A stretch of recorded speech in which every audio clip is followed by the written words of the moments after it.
Welcome to It's All Your Fault on True Story FM, the one and only podcast dedicated to helping you identify and deal with the most challenging human interactions, those involving someone with a high conflict personality.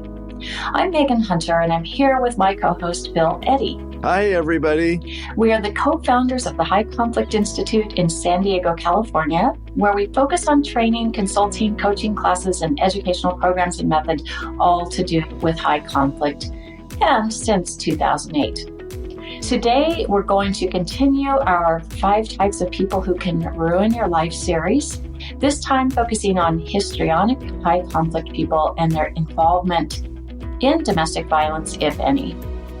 Before we start, please send your questions to podcast@highconflictinstitute.com or on our website at highconflictinstitute.com/podcast, where you'll also find all the show notes and links. And if you have questions about our upcoming series, we're going to do a series on resistance and refusal in divorce and child custody cases. We're doing another series called the Radar series, where we'll help you figure out how to kind of spot this stuff in advance. So send those questions on in.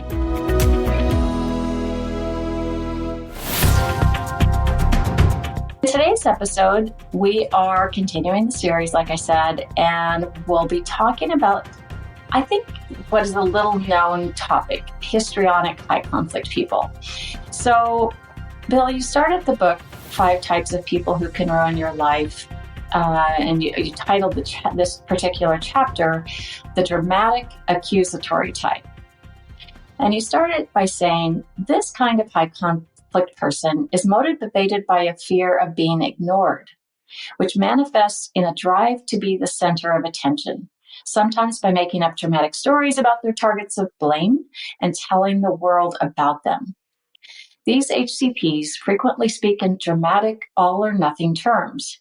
While they are sometimes accurately describing events, many of their stories are gross exaggerations or sometimes not based in fact at all. If you are the target of blame for a histrionic HCP, prepare for public accusations, dramatic stories about how awful you are to them, and a lot of people making judgments about you based on false information. Histrionic HCPs consider their targets of blame the reason that they are helpless victims, which justifies them in continuing to be helpless and seek others to take care of them and their problems. They can be very persuasive at getting others to help them. So, Bill, I think the term histrionic, I know we've talked about this on the podcast before, but it kind of conjures up this image of the hysterical woman in the old black and white movies, and she's, getting all upset and the Clark Gable comes around and gives her a slap and it's, histrionic. So I'm thinking it's probably more than that, right? So let's talk about, like, if you were on an airplane and you're talking about this with someone and they say, what does that even mean? What's histrionic mean? Basically, it is an exaggerated emotions, exaggerated drama, intense excitement, things that will get attention, a lot of emotion. So emotion and drama, when you think of those, but that's not all of it. It's that they're really a victim, that everything happens to them. And I remember doing a training for nurses once, and they talked about the 5 different personalities. And they said, of the 5, this is the one we get the most, because they claim to have terrible physical, I'm dying of cancer, and you find out that, it's like a bruise or something really minor. And so in many ways, it's an exaggeration. And as you said, occasionally they do make things up completely. But most of the time, it's just an exaggeration and an emotional exaggeration.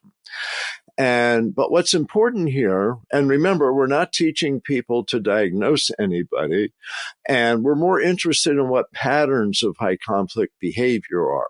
So the histrionic pattern of high conflict behavior is to escalate conflicts by being so dramatic that they kind of suck everybody's attention into them and what they're saying and doing. It's very distracting. It can be very distracting in an office where you have one person that's always trying to grab all the attention and may just do physical things, say at a staff meeting, that just keep distracting everybody. What are they doing? They're shuffling papers or they're spilling things, and now I have to pick them all up. Things like that. That drives me crazy. Yeah. That probably drives everyone crazy. Yes. But what's interesting is, because we talked earlier about borderline personality in a prior episode, which may also be very emotional, but borderline has mood swings to the very intense rage. And we don't usually see rage with histrionics. It's much more just kind of surface drama, a lack of depth, maybe dressing in ways to attract attention. One of the characteristics is kind of seductive movements. And I once had a client as a lawyer who was referred by her psychiatrist, who I knew. And he said, Bill, she's got histrionic traits. And she would sit in my office and just kind of twitch and just, she just kind of move in strange ways. And it wasn't seductive. It was just weird. But it was part of who she was these dramatic movements. So in some ways easier to deal with, for example, than, say, borderline extremes, but in many ways hard to kind of pin down and make progress with. So people who are professionals, when you have a client like this, it's harder getting them to focus, but it's worth trying to do that. Just realize it takes a little more time. And for the average person is just to be aware, this is drama without substance most of the time. Now, there may be occasions they may actually be victims of a crime, victim of abuse, but they also distort a lot. So you have to really check their stories. Might their behavior sometimes be confused with ADHD? Possibly, because there's a lot of impulse to it. But I wouldn't say it's directly related. Maybe not related, but I wonder if someone might confuse, kind of see maybe you were talking about the movements, maybe that someone's twitching a lot or moving in seductive ways or things. And perhaps that could be mistaken for something else like ADHD. Yeah. And that's what's interesting with all of the personality disorders and other mental health issues. There often is some overlap too. So there may be some people that have both, because in many ways, histrionic people do have a hard time keeping their attention focused and kind of going from emotion to emotion to emotion. So I'm sure there's some people where that overlaps, but it also could be misunderstood. And what's interesting, ADD, there's medications that can help with that. Whereas the personality disorders, there isn't a medication to change the personality disorder, because that takes really learning a whole range of behaviors, language, use of your body, etc., to change. So that's a much bigger process. Mm-hmm. Now, the DSM-5 lists up to 8 traits of histrionic personality disorder. You say in the book that there's 3 key characteristics of histrionics that lead many to be histrionic high conflict people. One being drive to be the center of attention. Second being dramatic speech, generally lacking in detail, but with exaggerated emotions. And 3, misjudgment of relationships, thinking people care about them more than they do. So this last one has my attention.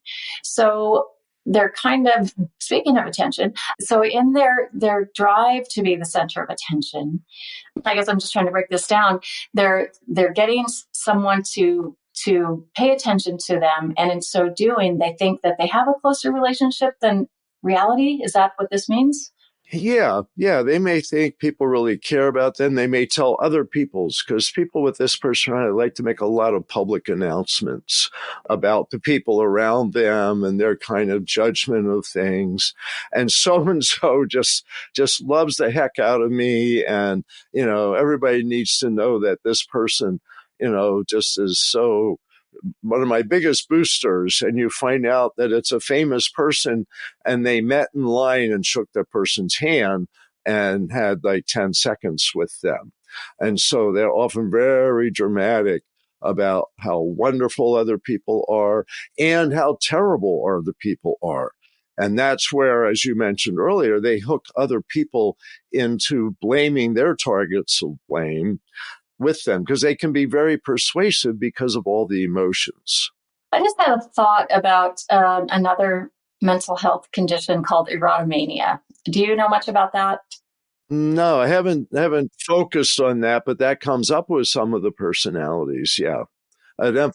Heavy emphasis on sexuality, sensuality. Yeah, and it's sort of the from what I recall, believing that there's a closer relationship to maybe a celebrity or someone famous than there really is, and it seems to have some similar things here. And I recall working with a person years ago who someone else who actually was in the mental health field said, oh yeah, that person definitely has erotomania.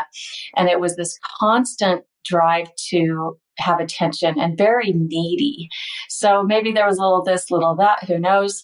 Not labeling or diagnosing, but it's a curious thing. So they'll, in a crisis, such a person can quickly grab everyone's attention and focus it on solving a problem together. And some say that many movie stars, rock stars, and other public performers have traits of of this personality, though not necessarily the personality disorder. Let's expand on that. And then I have a question about Paul McCartney. Okay, yes. Celebrities, very attracted to celebrities because celebrities get a lot of attention.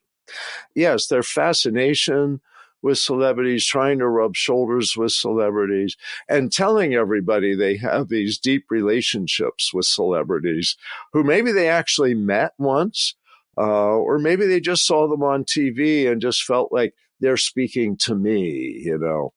It's part of the drama.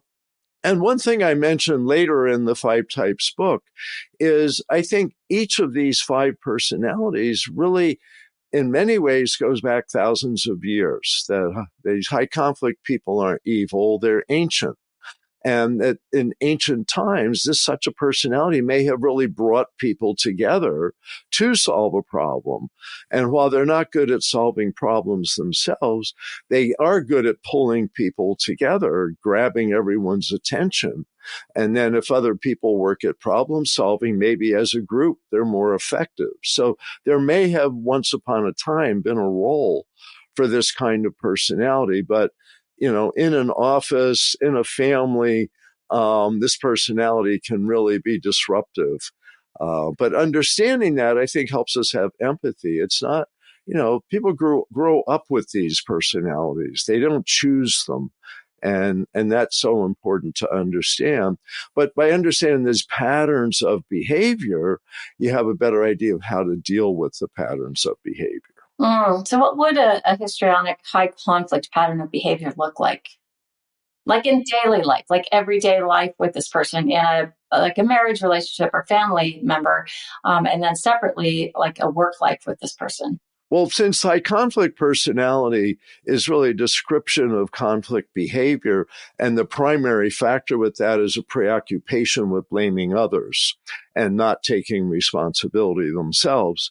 And this personality is really good at that. So they're really good at verbally blaming other people. They may be physically violent. They may push, and that research study on domestic violence says that all the personality disorders have a higher involvement in domestic violence, but this isn't one of the highest. That borderline and antisocial are the most involved in engaging in domestic violence. So that's another possibility. But the preoccupation with blame, and if they have the personality disorder, that means they have a stuck pattern of behavior. That's the enduring pattern. So you have an enduring pattern of blaming others in the family. It's all your fault. This could be husband or wife, could be one of the kids sometimes that's stuck here, because kids go through this, of course, but we don't diagnose kids in most cases. It's very rare because they're not stuck in a pattern of behavior yet. In the workplace, this is the person that distracts everybody, draws all their attention, and may look very appealing in an interview. In other words, they can be very attractive because they're dramatic, they're exciting, they're appealing to people. And because of the higher... At first, exactly. So the higher emotions, but then they figure, oh, it's just because we just met. And then the higher emotions don't go away and they become irritating and disruptive. So families, workplace, it's not that common of the personality disorder, but they do get disproportionate attention. So let's talk about how common it is, and then we'll come back to Paul McCartney, because I forgot to ask you. So the NIH study of around 20 million people from 2008 indicated that about 2% of the general population of the U.S. has a histrionic personality disorder. Do you think that number is still accurate now that we're a few years beyond 2008? Well, it's interesting because being the center of attention has become very important in our culture over the last 15, 20 years.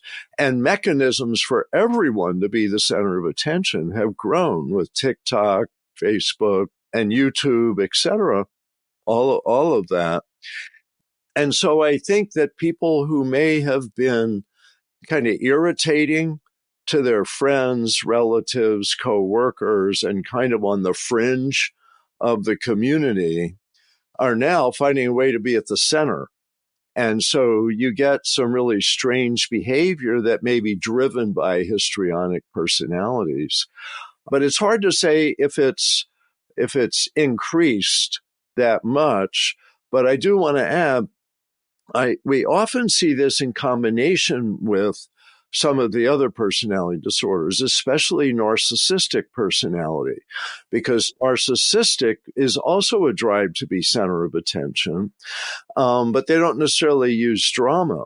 So you get someone who's dramatic and narcissistic may have a really big impact. They're kind of a big personality. People often think of people with big personalities. And you may see both of these in some celebrities. You may see some of this in Hollywood. But again, people may have traits, but not the disorder, which means they may be more workable and therefore more successful. They may change and learn and grow. Whereas when people have a personality disorder, they have an enduring pattern, and getting those folks to change, learn, and grow is much, much more difficult. So let's take a break, Bill, and we'll come back and I'll ask you that question and a few more, and then we'll wrap it up.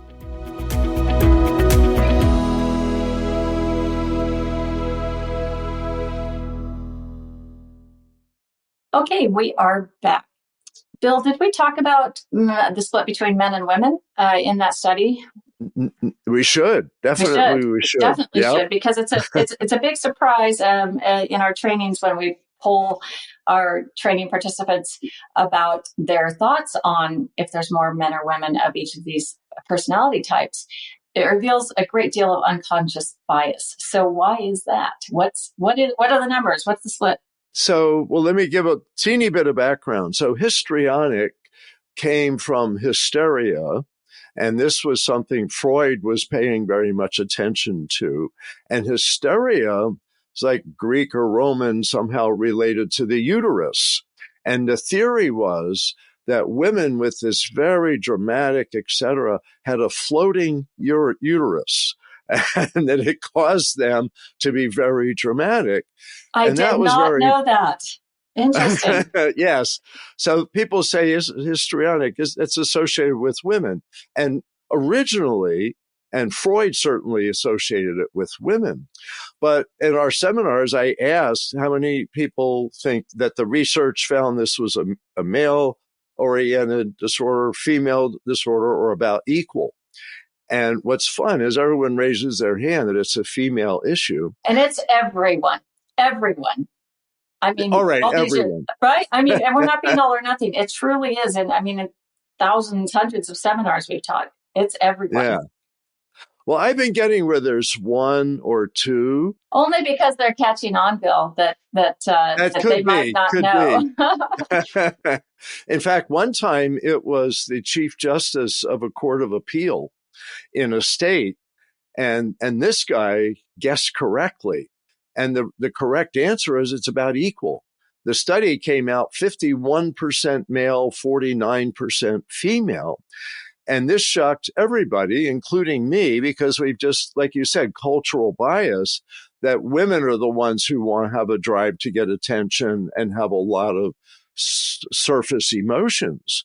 But in today's world, men have that too.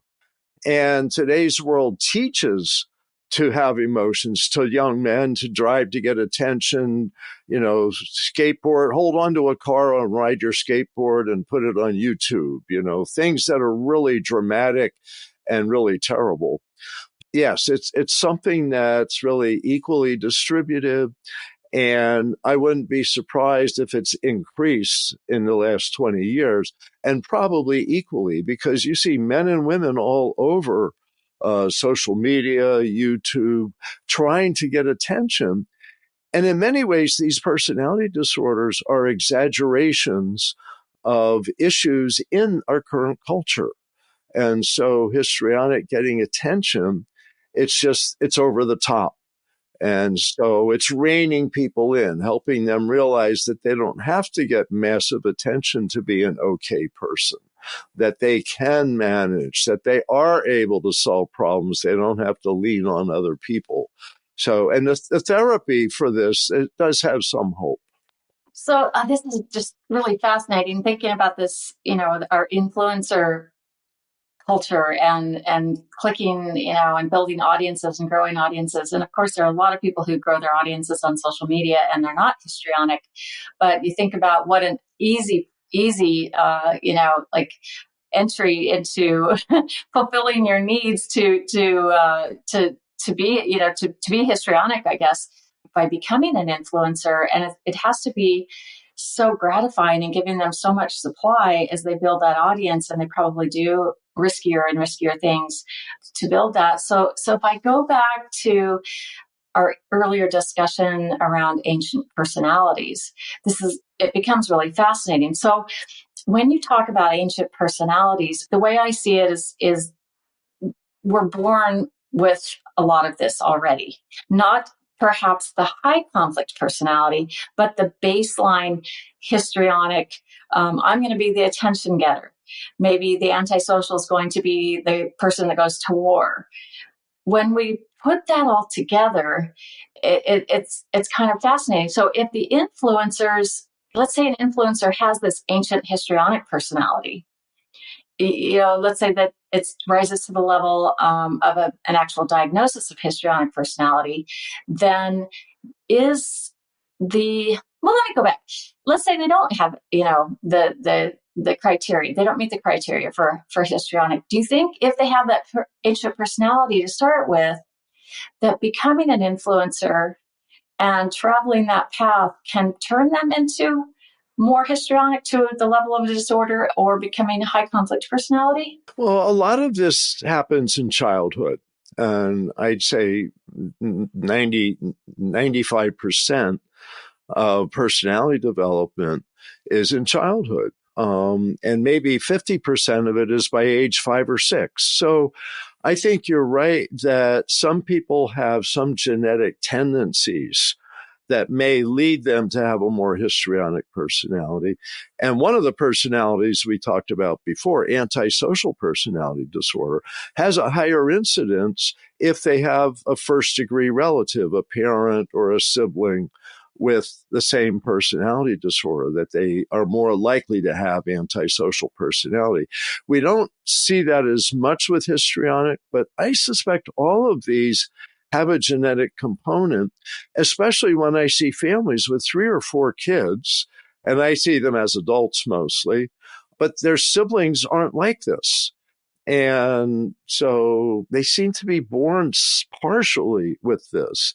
Now, childhood experience, especially negative childhood experience, insecure attachments, that if a child goes through, and attachment starts by 6 months old. So by the time you're 5-year-old, you've mostly got a secure attachment, or you don't have a secure attachment with a parent or grandma or Aunt Mary or Uncle Joe.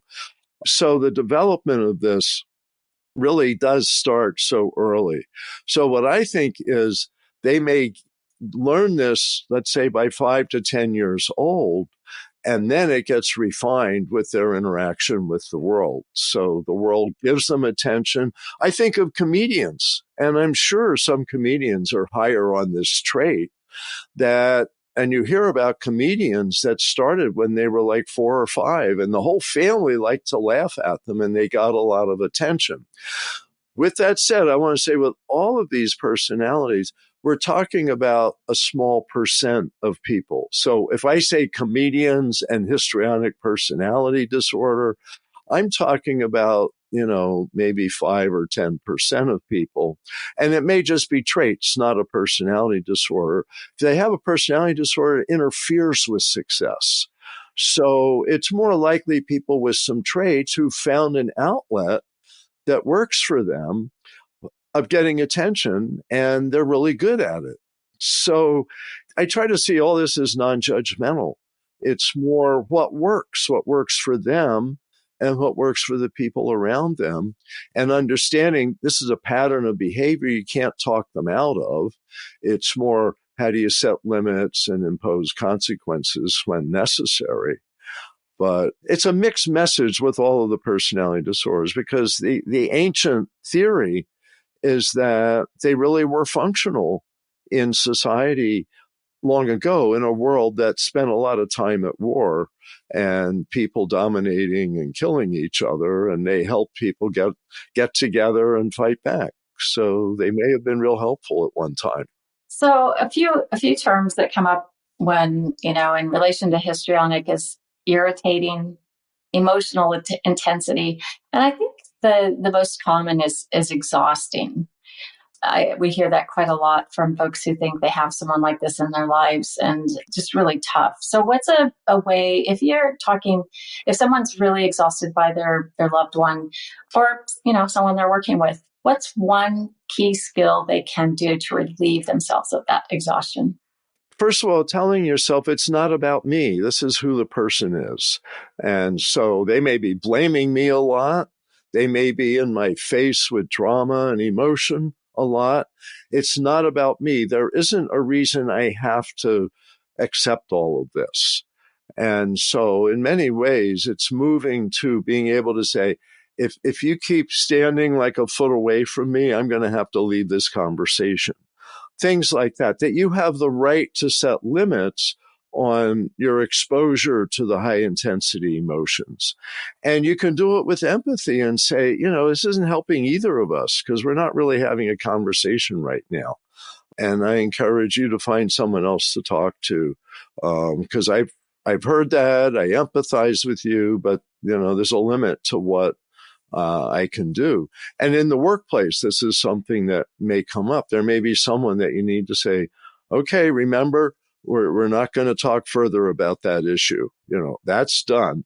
And now I have to get back to work or back to a project or something. So in many ways, telling yourself you're okay and you have a right to set limits and impose consequences if you have to. So important. Yeah, I think people feel like they're not allowed to set limits. And that's one of the big things in our culture. We have to learn how to do that with high conflict people. It doesn't help them to tolerate someone that now you never want to be around. It's better to set some limits so you can be around them to some extent that works for both of you. So their dramatic stories bring in others who become negative advocates. So how do you know if you're becoming a negative advocate?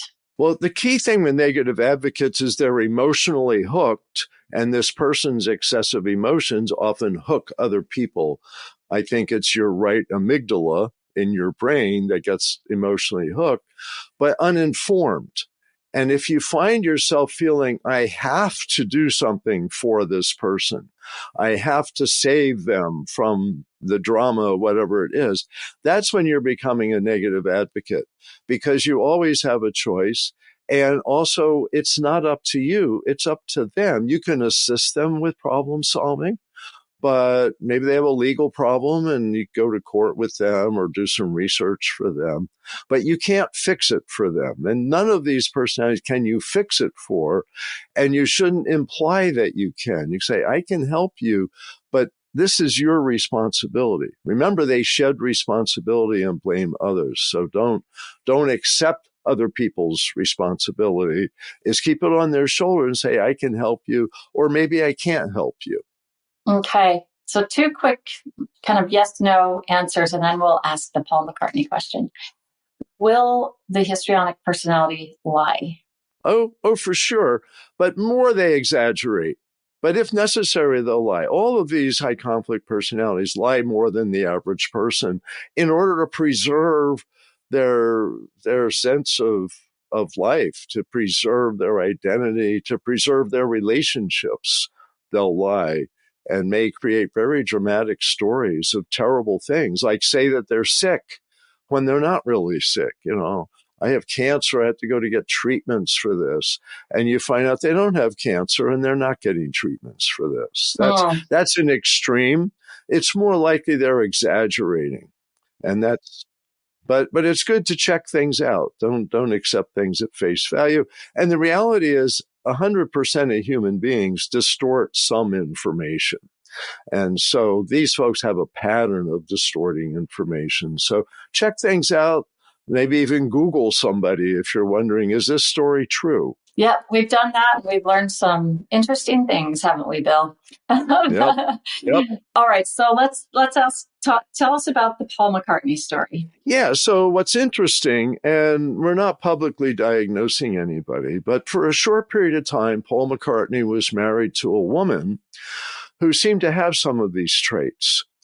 At a period of life after really the love of his life, Linda McCartney, died from cancer, he got involved with another exciting woman, dramatic woman, someone with public exposure, top of her field in some ways.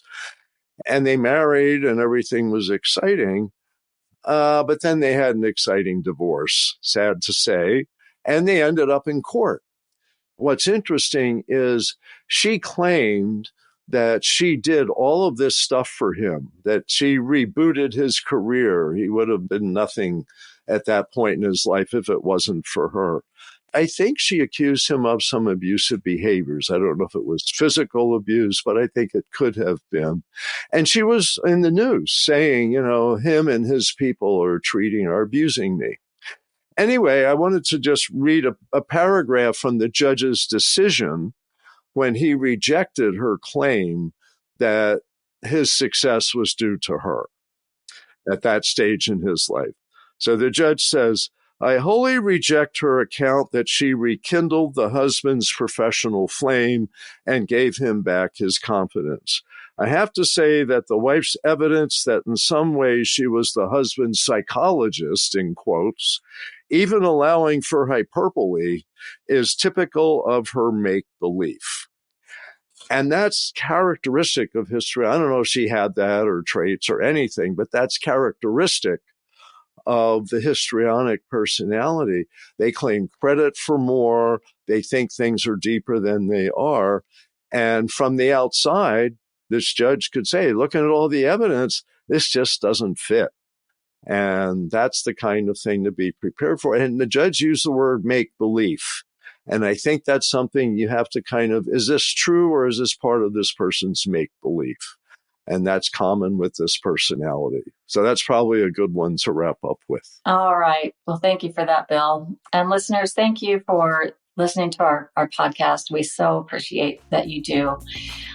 We're going to put the link for this book, 5 Types of People Who Can Ruin Your Life, in the show notes.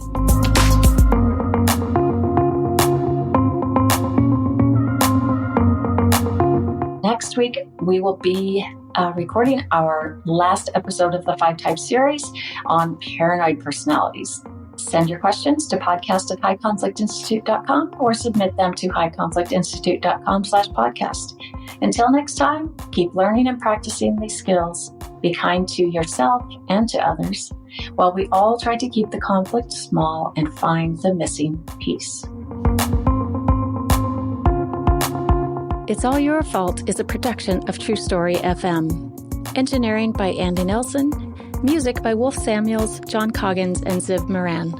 Find the show notes, and transcripts at truestory.fm or highconflictinstitute.com/podcast. If your podcast app allows ratings and reviews, please consider doing that for our show.